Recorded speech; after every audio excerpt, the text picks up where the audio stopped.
Placebo Domino in regione vivorum.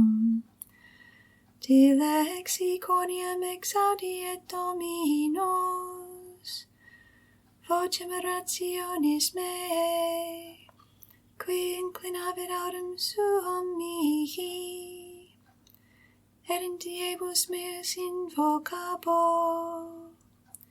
circum dederunt me dolores mortis, et pericula infini invenerunt me, tribulationem et dolorem inveni, et nomen Domini invocavi.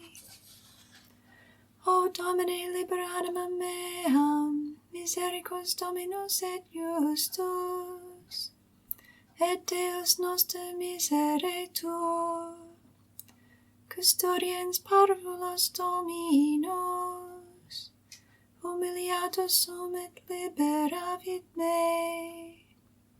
Convertere anima mea in requiem tuam, quia Dominus benefecit tibi, quia ripuit anima meam de morte, oculus meus a lacrimis, pedes meus a lapsu. Placebo Domino in regione vivorum, requiem aeternum, requiem aeternam, dona eis Domine, et lux perpetua luceat eis. Placebo Domino in regione vivorum.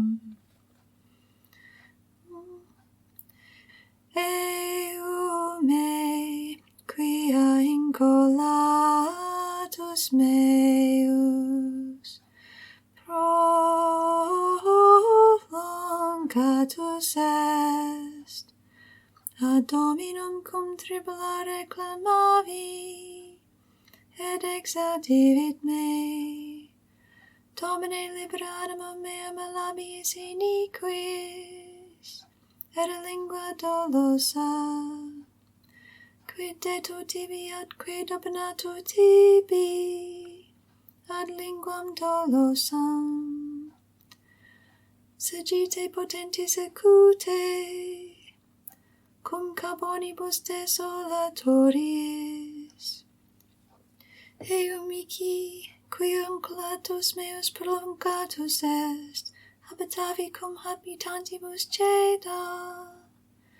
Multum incula fuit anima mea, cum is quia derunt pacem herdam pacificos, cum laque baelis impugnabant me gratis.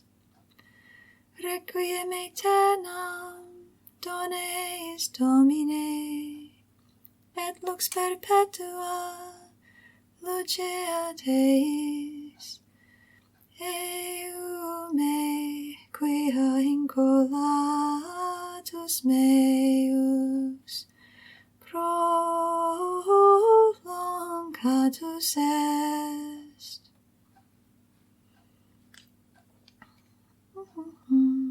Dominus, custodit te ab omni malo, custodi ad animam tuum Dominus.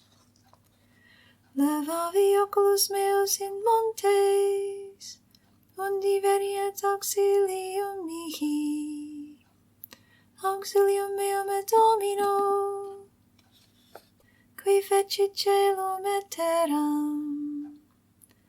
Non dedit commotionem pedem tuum, neque dormit et qui custodit te. Ecce non dormitabit neque dormiet, qui custodit Israel. Dominus custodit te, Dominus protectio tua, super manum dexteram tuam. Per diem sol non uret te, neque luna per noctem. Dominus custodit te ob omni malo, custodiet animam tuam Dominus.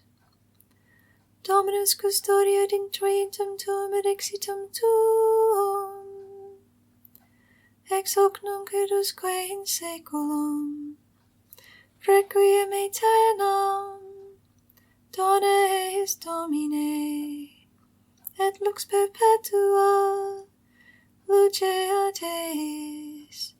Dominus custodit te ab omni malo, custodiat animam tuum Dominus.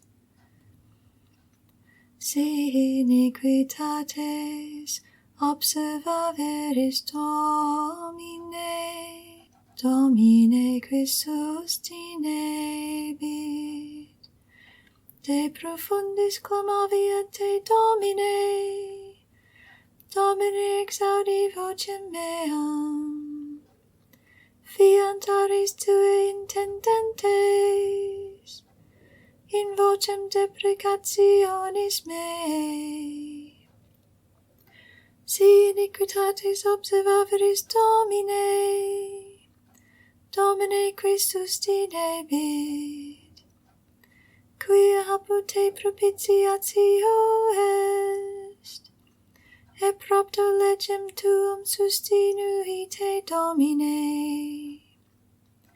Sustinuit anima mea in verbo eius, speravit anima mea in Domino.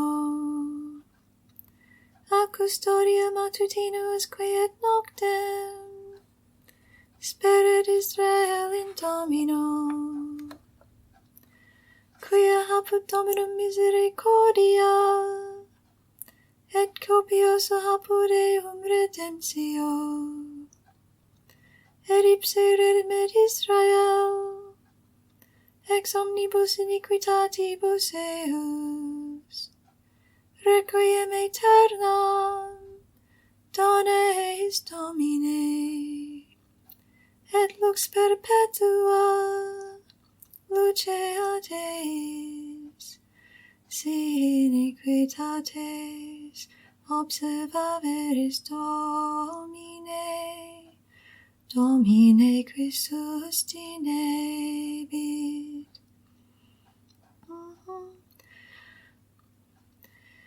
Opera manuum tuarum, Domine, ne despicias. Confitebo tibi Domine in toto corde meo, quoriam audisti verbo oris mei, in conspectu angelorum salam tibi, adorabur templum sanctum tuum et confitebo nomini tuo. Super misericordia tua et veritate tua, quoniam magnificasti super omne nomen sanctum tuum. In quocumque dii invocavero te exaudi me, multiplicabis in anima mea virtutem.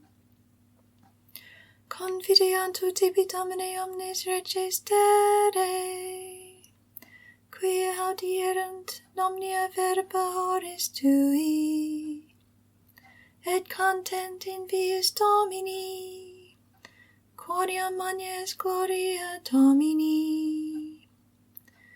Quoniam excelsus Dominus et humilia respicit, et alta longe cognoscit.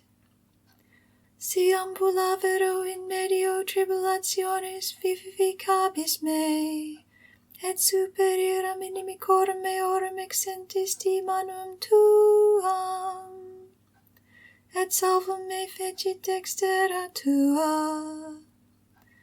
Dominus recibuet pro me, Domine misericordia tua in saeculum. Opera manuum tuarum ne despicias. Requiem aeternam, dona eis Domine, et lux perpetua, lucea Teis. Opera manuum tuarum, Domine, ne despicias.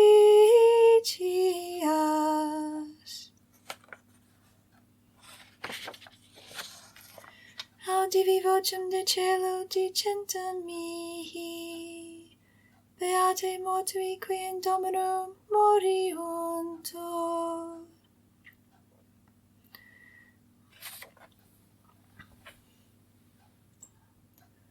Omne quod mihi pater, ad me venit, et eum qui venit ad me, non etiam foras. Magnificat anima mea Dominum, et exultavit spiritus meus in Deo salutari meo,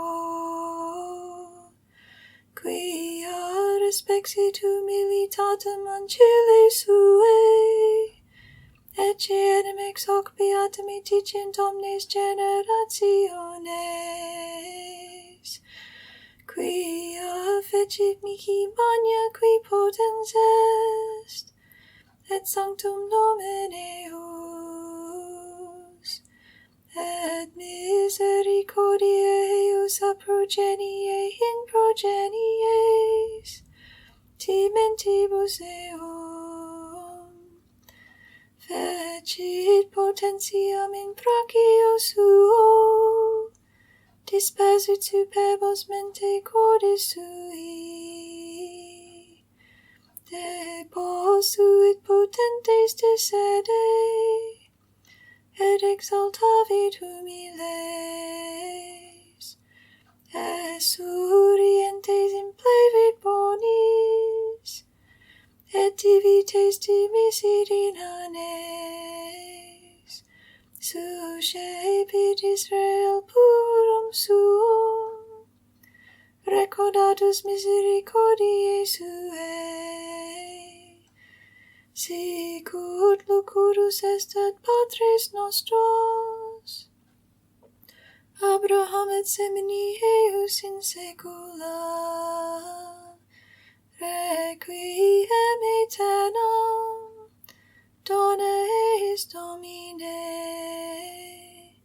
et lux perpetua, lucea Teis. Omne quod mihi pater, ad me venit, et eum quid venit ad me, non etiam foras. Pater noster,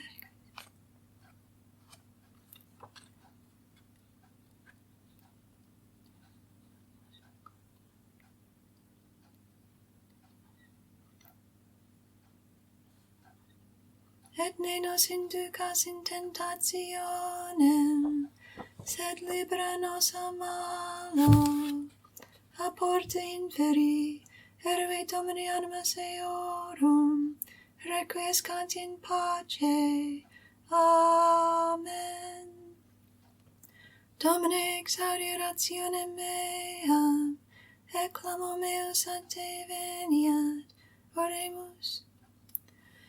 Fidelium Deus omnium conditor redemptor animabas famulorum quae tuarum emissionem cunctorum tribue peccatorum, ut indulgentiam quam semper obtaverunt, pius supplicationibus consequantur, qui vivis et regnas cum Deo Patre in unitate Spiritus Sancti Deus, per omnia saecula saeculorum. Amen. Requiem aeternam dones Domine, et lux perpetua lucia Deis. Requiescant in pace. Amen.